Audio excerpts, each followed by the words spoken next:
sorry, sir? We're doing the whole introduction thing again. What go on? I there, you know. Yes, ma'am. There. Cool. How the heat? Oh my God, my here looks like 12. Yeah, man, we have to deal with the heat. It's the summertime in the tropics. Yeah. Yep. How have you been? I've been good. Give thanks for life. Give thanks for progress in a lot of areas. I've been all over the place recently. Have some personal issues I had to be sorting out. So I recently just got back into Kingston. I've been all over the place, Manchester, Clarendon. So I'm a bit exhausted, but I'm pumped for this right now. So, you know, yeah, man, right. I'm excited too, so I'm happy to hear that you're excited. Yeah, we have to have the uplifted energy going. Absolutely. You know I'm always here for that, so maybe I drink too much sugar or something. Yeah, that was me growing up. I was always the Ribena type. Always I throw enough Milo in the tea. Them things, the energy. I still have all of that. Okay. Well, I hope you have enough energy to tackle these questions with me, because I do have a lot of questions for you this evening. Yes, I'll do my best. All right. So, share with us a little bit about your journey, Nicholas. My journey. All right. So, for everyone on the live, good afternoon or good evening. It's past 6, or for whatever time zone you're in. Blessed love. I'm, as you heard, Nicholas Renford. I am a music educator slash a lot of things that I try to balance and try to get my creative spirit flowing. So I'm in music, I'm in photography, I'm in videography, a lot of stuff around the arts. I'm from the parish of Clarendon, small town called Spalding, big up Spalding, massive. I attended Knox College High School. It's Knox High, but it's called Knox College. Also Homo Technical High School. After which I left as a little country out on Come Town, decided to pursue the career of music. It was before coming to Kingston to pursue that career, though, that I realized that there was something else that I needed to do. We get bored very easy. Yeah, that's a secret I just let out. But it was something that I realized that I wanted to do a lot more, be a little more creative. So I got myself involved in photography. After which I started to learn a bit more about graphics, graphic design, worked at a few photo studios, a few printries, and that's where I kind of developed the love for photography. My first love, however, was art, even before music. And then I realized that, I still can do more. I wanted to, explore different things, to find myself. I think that's one of the reasons why we, as a people, sometimes we try different things because we're not certain of what direction we want to go, what direction will be that right direction. Even though you feel like this is the right thing in the moment, at some point you probably lose it along the way. So yeah, came to college, pursued a bachelor in music education, and I recently graduated. Recently, a couple of years, 2 years. Ooh, big up yourself. Yeah, big up myself. And I am now back at my alma mater, which is Homo Technical, where I am the music teacher there. So that's it in a nutshell, my journey, and a few things about me. All right, guys, I just want to point out some of the passions that Mr. Renford just highlighted. He said musician, music educator, producer, photographer. Before, when we had a conversation, he mentioned videographer, cinematographer, graphic designer, and a motivational speaker. So that's a whole heap of things, one person of it, right? So pick up yourself, friend. And he's a mind. So if you ever need any questions, if you need answers, if you need direction, you can always go to themindsofcom, connect with our friend here, Nicholas, and he can direct you. So, sir, how do you balance all these passions? All right. That's not a simple question to answer because there is not really a definite answer for that one.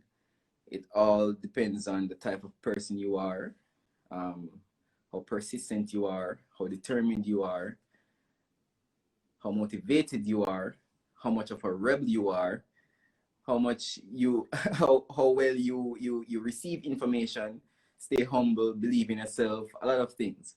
For me, it's a mixture of all of that I just mentioned. um it started off where I was just drawn to art, the arts, like drawing, loved drawing, doing all of that. And as I said, as time progressed, I started to do a lot more things that I realized that I was a bit good at, in my opinion. I started music in my teens, so I didn't really have that much experience before that.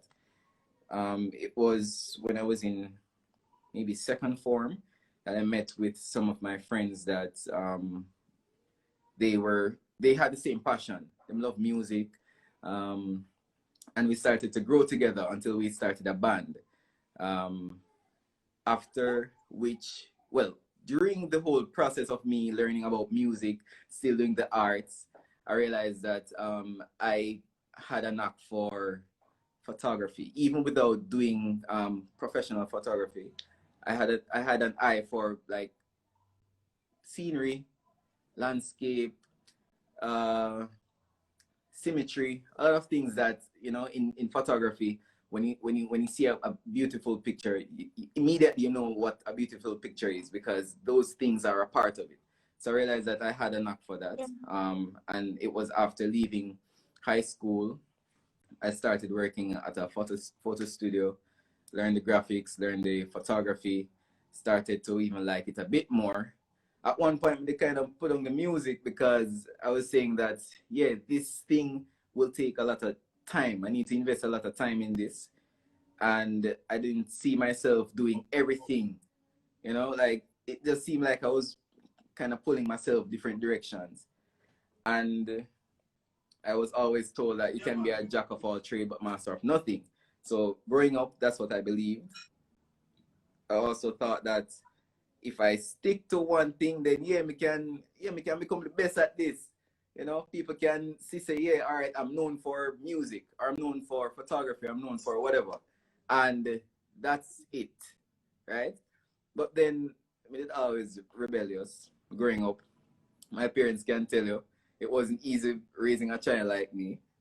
So I decided to take everything on. I decided to keep the music going because it was always a love of mine. The graphics, the photography, all of that. And then I realized that there was a bit of a slow progress in each area. So I took a step back from photography and graphics for a while. That's when I started college. Started to learn about different techniques, different terminologies, all the different things about music that I didn't know before. Started playing by ear, and I didn't know why it sounded good, but I just know say, oh, the thing sound good. It just, yeah, music nice. So it was when I went to college now, we get to realize, oh, so all right, a C major and a A minor, yeah, them kind of correlated. Or a D minor and a F major, them related. That's why it's so nice because them have certain characteristics behind them. So um, I started to delve more into music when I reached college. But then I did always feel uneasy, like I need to do something else. I attended the Endemali College of the Visual and Performing Arts, by the way. So you have Yeah. the different schools within that institution. So you always see artists, you always Right. see dancers, and that in itself kind of put some thought into my head saying that all right, there are them people here and them people here are the things where you love. So how you gonna just put it down? You can network, you can, you know. And I'm always a person who I can adapt and adjust. I'm not really the talkative person, but I will socialize. I will get to meet people, and I don't think I have any challenge per se with you know socializing. I might be reserved, but meet people, and then I kind of start learning a little bit of photography is a little more good. So yeah, it was not an easy thing for me to pursue different things and to challenge myself, but it's something that I always wanted to do. I just decided to follow my mind and do this. If I'm losing, I'm still winning because it's an experience for me. I'm still doing something, and people who know me will know that yeah, me just always busy, always I do something, you know. And there's a difference with being busy and being productive, you know. That's right. Right. So sometimes me just busy and me not really productive in a sense because people might not see where it's making progress externally, but you know, sometimes I just keep to myself and just listen, observe, watch tutorials, um, look up somebody who has been successful in my field and say, all right, want to reach that level there. Make a comparison to what they're doing and where I am at and how I can move from where I'm at to where they are, you know, and try to find me, create my version of what I am doing, you know. So yeah, it's difficult, but it's not impossible, basically. Right. I love that you said that. So, you've definitely showed us that it's not impossible. You can definitely do multiple skills, multiple passions. Right. So you can't feel stuck in one thing, or if you feel stuck, try something new. Definitely. You mentioned that you're a music educator. Yeah. A music educator. Share with us what that means or what that entails. Music educator. All right. So I'm a music teacher, first and foremost, but I'm a music educator, and that is how I choose to view myself because as a music teacher, I'm qualified to teach, right? I have been employed by an institution where they realize, yeah, man, the place hot, come here. I realized that they realize that I have the qualifications to teach and I can do it based on my portfolio. A music educator, however, is for me where once the teaching is done, once you have taught and students are there and you pass on the lesson, teaching done, the job done. Listen, as an educator now, I facilitate and try to keep up to date with the progress of the students, of whoever I'm passing on information to. And it doesn't necessarily mean in a formal setting or with students, but as an educator, I try to pass on the knowledge outside of just the educate Classroom. classroom realm, right? So it's it's synonymous being an educator and a teacher. However, you can be a teacher, not an educator. And that's just an opinion of mine because, as I said, once you have taught a lesson, then your job is pretty much done because you have prepared a presentation for somebody to learn from. But then it would be based on discretion, based on your personality, a lot more stuff that would enable you to be an educator. A teacher or a good teacher can be an educator, right? But an educator is not necessarily someone who is qualified. Okay. All right, that's definitely understandable. I just never differentiate them before. Yeah. I just thought, okay, you're a teacher, that's it. So thank you for clearing that up for us, because I know persons probably were wondering why educator. Did you have mentors on your career journey, and did they influence the different passions that you have now? I have a whole heap, because going by the definition of who is a mentor as well as a motivator, so I think that everyone who has influenced me in some way along my journey was a mentor for me or is a mentor, still a mentor for me, because um, for me, some of my mentors, okay, let me be specific. I remember when I started photography, and there's a photographer by the name of Fitzroy Delahaye. He was the one who actually started the process for me. Um, when I began photography, I realized that, yeah, I kind of fit right in. But then some of the things that I didn't pay keen attention to, um, after being around him and him realized, say, yeah, you have the eye, but yeah, that ain't it. I wasn't really getting it. And it was after some not counseling, but some tutorials, some meetings, being in the same space, all of that. I realized that, yeah, this person can add value to what I'm doing. This person can help me to discover something else that I didn't know I had in me, right? Um, and then in another instance where it might be someone that is not necessarily mentoring me on any level where I would say that would be a passion. For example, video games. I love game. I love video games. I love FIFA. I love car game. But the point I'm making is that I had mentors in even that era where remember me used to go game shopping and play a game, and it was always competitive because the people around me, them always like, people like to win, right? And it was always competitive Absolutely. between us. So when we found out that we were making progress in this and people love so when we play a game and thing, and them say, yo, how your car so fast, or this and that, and we were always trying to be the best at it. So we usually going at the engine, look at ECU, look at all the different things, the parts of the car, and we say, all right, say we didn't see it as anything that would have benefited us really in the future. But looking back now, I'm realizing that even being around that environment, it helped me to discover a lot more things about motor vehicles, about help to develop my reflexes, um, critical thinking, quick thinking, always trying to, become better at something because I was always around competitive people. And it was in that instance that I realized that those people, peers, were also my mentors because, yeah, they helped me along the way, helped me with learning something else. And that's what, as a mentor, mentors kind of help you to discover something that you may not readily get the information for, or you may not see somebody who might be in that particular profession that you can benefit from them, and then a mentor steps in. They can help you to kind of shape whatever it is that you want to get into. So yeah, I had mentors along the way, and they helped me through a lot.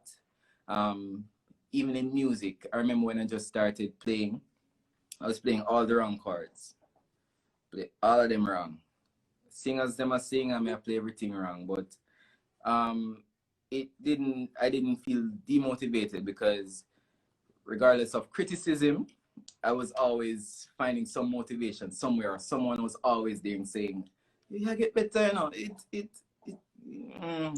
but yeah." I give a couple time, give a couple week, a couple months, So yeah, man, I Had always had potential. mentors. They saw the potential, and I'm happy that they were able to mold that into the person you've become. Yes. Claire asked the question, what were some of, or who are some of your favorite artists that inspire your work? Favorite artists. Okay. So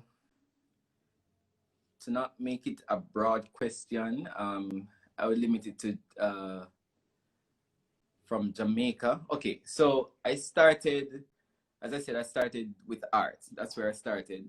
And my art teacher back in high school, I was going to Knox, Mr. Thompson. That man, from that day till now, him say I'm 150, and I don't know his real age because he just always old, right? He was the one who I always looked at his work and say, oh man, that man different, and he was always strict. Him, him, to me, he was a perfectionist, but that never mattered me because through me done rebellious and thing, me kind of just say, all right, me I do what I can do, and that's enough.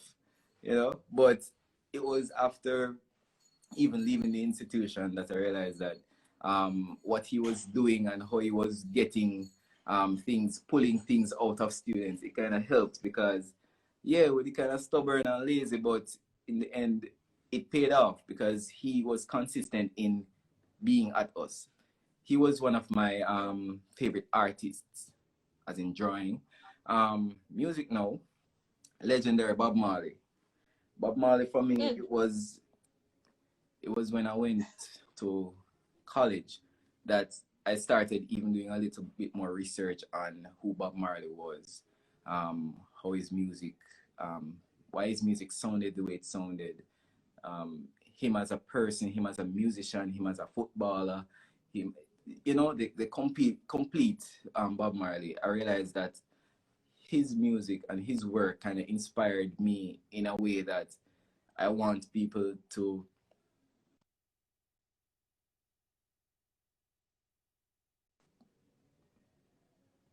what I do, how he did it. So if you listen to his songs, it's like you can connect to them no matter what era you're from or what continent where you live. Facts. So yeah, I was inspired by him and his music. Monty Alexander, he's a pianist, Jamaican as well, or Jamaican descent, and his style of music is the way I don't know. Him just take for instance, he will take a Bob Marley song, right, and he will arrange it some classical, into something classical, and you can hear the authenticity of it, the Jamaicanness. But then classical, I would not say classical music not come from Jamaica. But then the way Right. he merges the cultures and the genres and things, that was always intriguing to me. So yeah, there are a lot more. Um, I can even name persons who would be within my age group. Growing up, I always had friends who, growing up, they were always like motivators to me. I could always see the passion. You have a drummer named Kemar Liking, you see? Kemar and me, we went to high school together. He's now the drummer for Sean Paul, and played for a lot of other musicians. For me, Kemar was one of the motivators, even though we might not say it, but yeah, he was one of the motivators to me because when we were in high school and I saw how he was making progress with with what he did as a drummer, I said, no man, I have to grow, I have to get better than this because I didn't have that musical background where me can say, my father did this, my mother did that, and yeah, me have it in a me, you know? So he was one of the motivators for me. And even though he's a musician, I consider him an artist because um, there are people he will have his fan base and people will say, yo, no, say Spunky bad. And people will just go to a concert just to see the drummer. People will go to the concert just to see the bassy, you know? So big up to him every time. And there's so many more, I have so many artists that I look up to and they helped me, or in some way they motivated me to become where the person I am today. I'm happy that you said your peer motivated you to, because I think sometimes when people think of mentors, they think of persons who are older. Right. And I'm kind of happy for Minds of Jamaica too, because we're kind of breaking down that barrier. Because some of your peers can motivate you, like they can um guide you to do something that you probably are not as good as Right. at as yet. All right, so while we're on mentorship and Mhm. your mentors and persons who inspired you, what drew you to be a mind? All right. So I like to see people happy. I like to see people reach their fullest potential.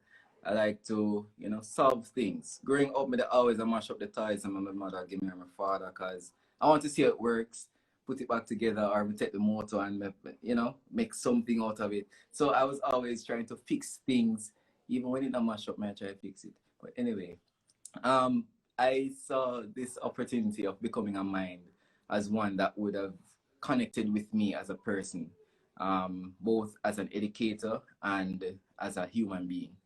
Because as I said, I like to be a motivation to people. And I saw where my passion and what I'm doing, there are persons out there who don't have that kind of guidance. Growing up, I was fortunate to have some people around me who motivated me, as well as some who would have discouraged me. And not everyone deals with discouragement the same way. Some people will not have the will to continue and easily give up and all of that. So becoming a mind, I saw it where it was an opportunity to be that person to help someone along the way who might need that kind of motivation, that kind of mentorship, where they would have a passion, just like how I started with different passions and different things, didn't know who I was until I found what I liked doing. And they might just not know where to go, lose them way. As a mind, as a mentor, it's something that I think I can do. And I've done it even outside of a formal setting where I'm just always giving advice, always telling people that, all right, you know, if this is what you feel like doing, you have to look at the consequences. You have to look at how you can benefit from this. Is this worth doing? You know, try to stay positive about things. So yeah, becoming a mind, I think it was destined. I agree. All right, so you just touched on a few things that persons who are probably completing or trying different skills or passions now are trying to figure out. So, there are times when you're trying to complete or trying to learn a new passion and it's slow growing or it's hard to continue because you don't have the resources. How how do you tell those persons to stay motivated, or what would you tell those persons to keep on doing what they're doing? All right. So with everything in life, you will find that there are challenges. We all know that, right? And if you are drawn to doing something at some point in time, then that means that you see some value to it. You see where you can, you know, be successful in it. And it is not when you found that passion or that thing that you will feel like, all right, you can do it, but then there will be a time when you fail and then you realize, all right, this is not for me. It's easy to think that, you know, after failure then you just have to, it's just not for you. For me, failure was one of the things that motivated me because, as I said before, everybody like win, or we would like to think that. um Right? so if I was failing at something and I think that I'm in my right mind and I tried doing this in my right mind, then why should I fail? Why can't I correct something? Why is it that I have to just push this aside and not give it a try again? You know, there will always be failure, and failure was one of the things that motivated me. Also, one of the things that motivated me is seeing that it can be done. Persons who might be in music, in photography, in videography, in the fields that I am passionate about, even in law, in science, in medicine, you you will always see someone there who has been successful. You need to find someone. If you haven't located someone who you can say, all right, that person has done it, and regardless of where they're from, regardless of how much money them born in, all them thing, that I can do it as well. You know, it's not fooling yourself, but it's motivating yourself, telling yourself that, yeah, we can do this. Along with just going with it, if it's something you love, you can't just give up on it like that. Because if you decide to give up on it, you're just going to find something else that you love, and chances are you're just a swap black dog for monkey. You don't know if that thing is going to work for you. You don't know if, you know, if this is, you might just give away that thing that might really be inspirational to you and others. You know, so keep working at it. People will always be there who will have different sides to the story, telling you that it can't work, or some telling you that it can. But really and truly, you're the person who will know if it will work or not. You know, the naysayers, once them seats start work, you might not really hear from them much anymore because they have realized that, all right, they have lost in some way. Them never demotivated because you stayed motivated. I agree. And being consistent too. If you just try it one time and you don't get it, then what's the point? Just try again. Definitely. The consistency is needed because it's just like in music. For me, I would not be where I'm at right now without some level of consistency. And truth be told, I am not the best person at consistency, at planning, at time management. But what? I have to realize that, okay, I have acknowledged my weaknesses. And this is going to be in the way of my progress. This is going to be something that if I don't work on this, then other areas of my life are going to be affected. And at large, my passions. So what I need to do, I need to just, if it's even to trick myself that, all right, I'm a morning person. I can wake up at 6 in the morning and do this. I don't really do that still, but it might work for some people. But you just need to know that you can acknowledge your weaknesses and work on those, because your strengths will always be there to kind of keep you going. But your weaknesses will pull you back from what you want to accomplish. So consistency and knowing your weaknesses. Facts. Well, guys, for persons who are not the best planners, time management persons, you can still do this. So we're not discouraging you. We're just telling you to try more. Yeah, more. All right. So do you think failing influenced the passions that you pursued? Definitely. I remember, and this is one instance that I remember clearly, and this will always go with me. When I left high school in 2006, I wanted to start college right away. You know, at the age of 15, I was like, okay, I'm still young, but you know, I want to start college. I was kind of discouraged from doing that for various reasons. One of the reasons being that I was so young. Also, um, financial issues. I wasn't financially ready to start college. You know, 6 years later, in 2012, I decided to try again. You know, all right, we need to go college now. I'm 6 years older. What am I gonna do with my life? And I started to apply. I applied for Enamale, and that was my plan A, my plan B, my plan C, plan Z. I didn't want to go anywhere else because I thought that, yeah, this is where I belong. Apply. Them say, all right, come do your audition. Me now I say, all right, what am I going to do? Because when I was in high school and between, during those 6 years, I always heard about the man, the musicians, and I say, yo, them body on. Yo, what me I go do? How me I go audition? But I prepared something along with help from a few persons. Country, one drummer from Manchester, bad drummer, you know, and he had some experience with Enamanda College. It was then Jamaica School of Music, and he helped me along the way to, you know, prepare something for audition. Another worthy mention, Craig Griffiths. He was the keyboardist that kind of started this journey for me, because it was seeing him playing music, because he played music at my church, still there playing music, and I'm still there playing music, and he was one of the persons that got me there. But the failure now was when I got to the audition ready, you know, I say play a nice song. My audition pieces were Dennis Brown, Love Has Found Its Way, and I Pledge My Heart Forever. So I'm going to audition now. Love has found its way. I'm playing.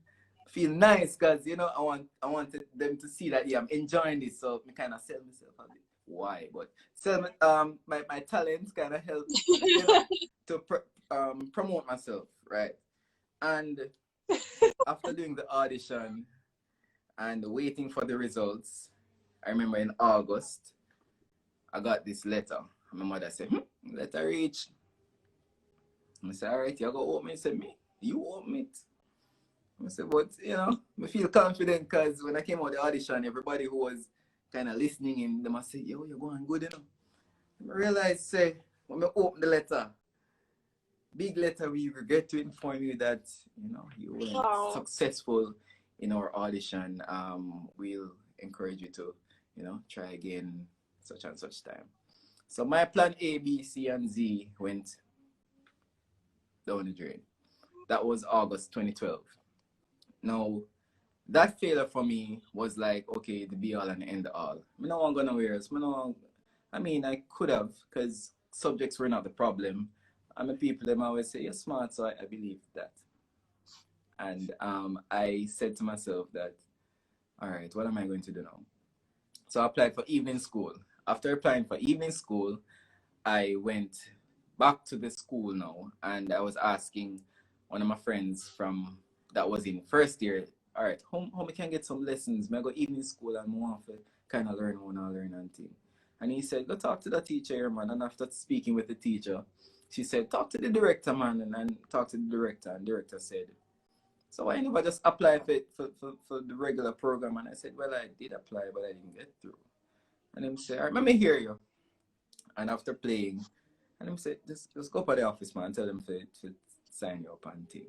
So in August, I got the letter saying that I wasn't ready. I didn't qualify.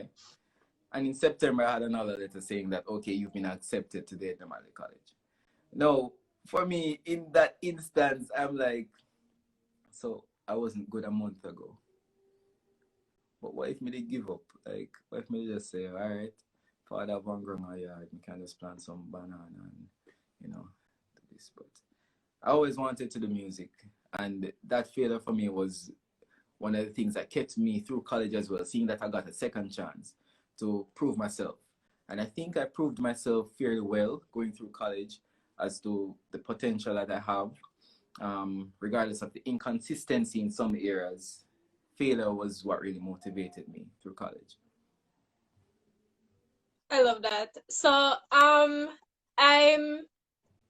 getting that failure even pushed you to work harder than you would have if you Definitely. had just gotten in the first time, because you wouldn't see Kamir saying you wouldn't be as persistent and determined.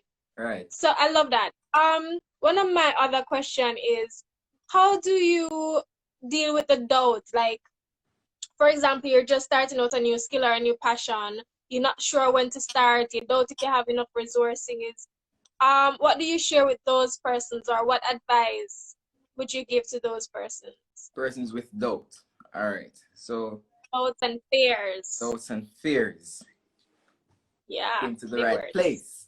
Because with me now, my doubt is internal. I'm always looking at highly critical of what I do, highly critical of my work, um, my music, how I, do graphics, all them stuff there. And I'm like,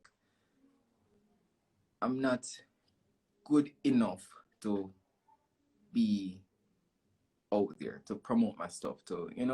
But then the doubt was countered by persons saying that, all right, yo, this body, no, yo, oh, you did that, yo, this amazing, yo, brother, yo, you're gifted. And it was because of all of that, I realized that, yeah, I'm doubting myself, but at the same time, there are persons who would not be able to do what I'm doing. There are persons there who might be doubting themselves just as me, and that's not really helping either of us. That's not helping the industry. None of us is growing from that doubt. So the advice I would give to persons who are doubting themselves is bear in mind that whatever you're doubting yourself in, if it's something that you love, someone out there can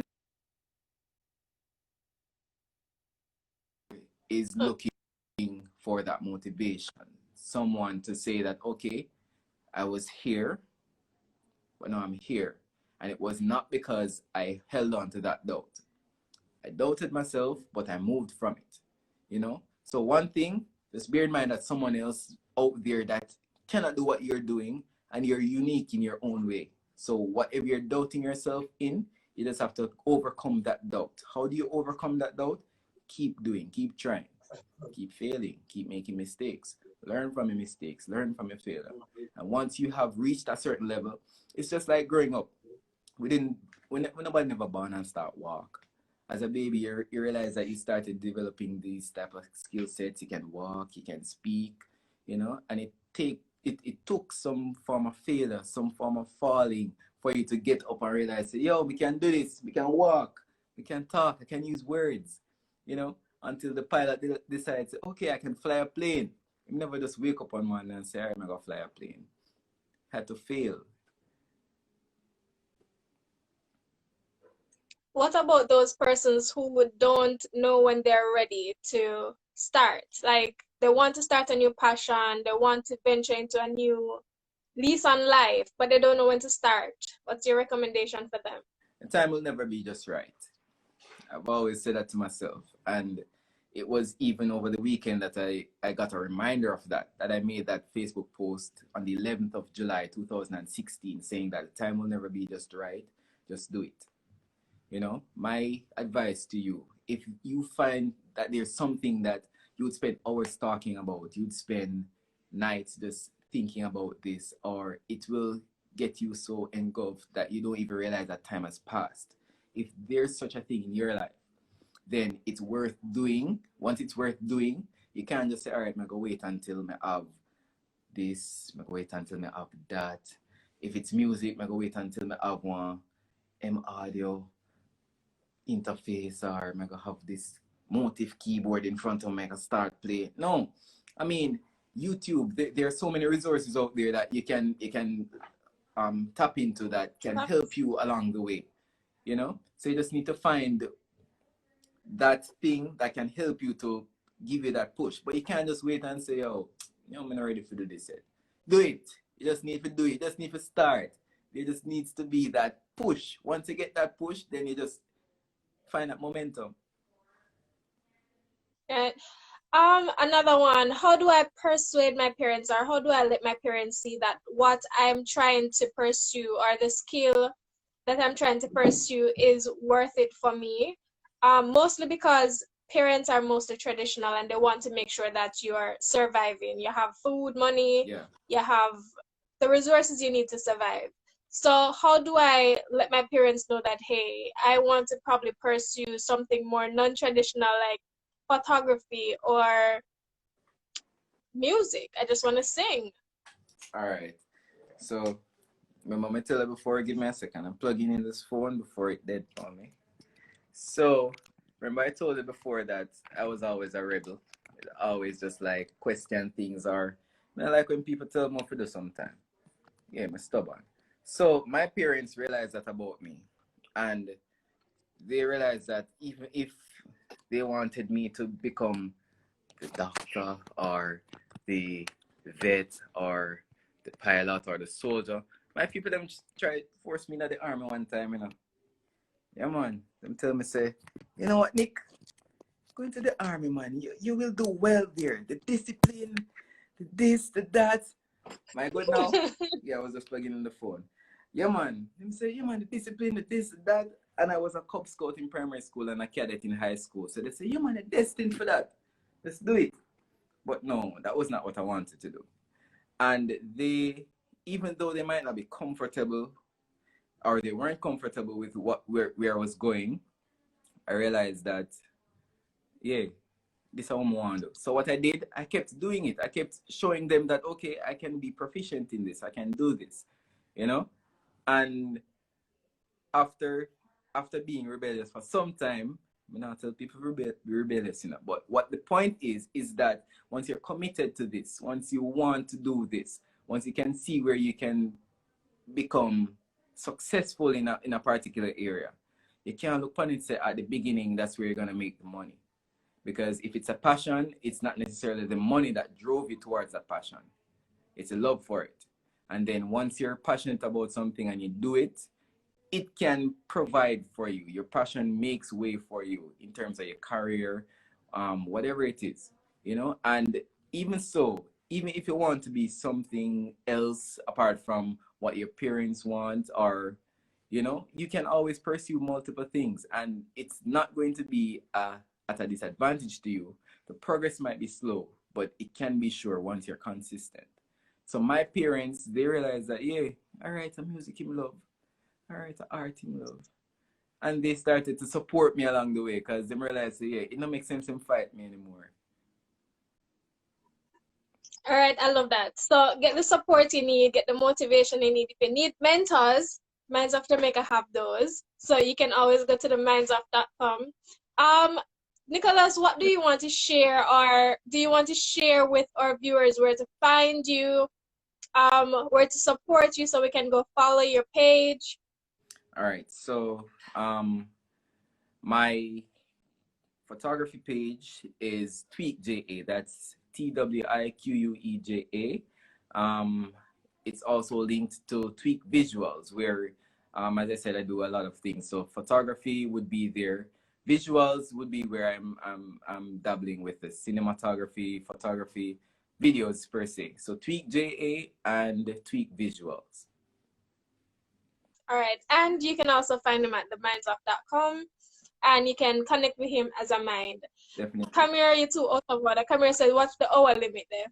All right. So thank you so much for spending time with us, Nicholas. We truly appreciate your wisdom, and we truly appreciate you sharing your experience with us. It was a pleasure being here as well. And I'm looking forward to other persons, you know, just finding their passion.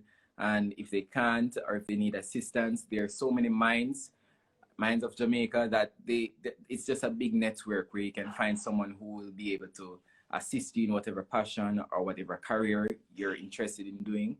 You know, it's not just music, it's global, you know. Absolutely. All right, and we just want to thank everyone who joined us this evening for another mentorship. Truly appreciate your time as well, and we are looking forward to you joining us on theminds.com, and we'll be sharing this video on our YouTube channel as well. Thank you, Nicholas. Blessings every time. Bye, guys. Adios.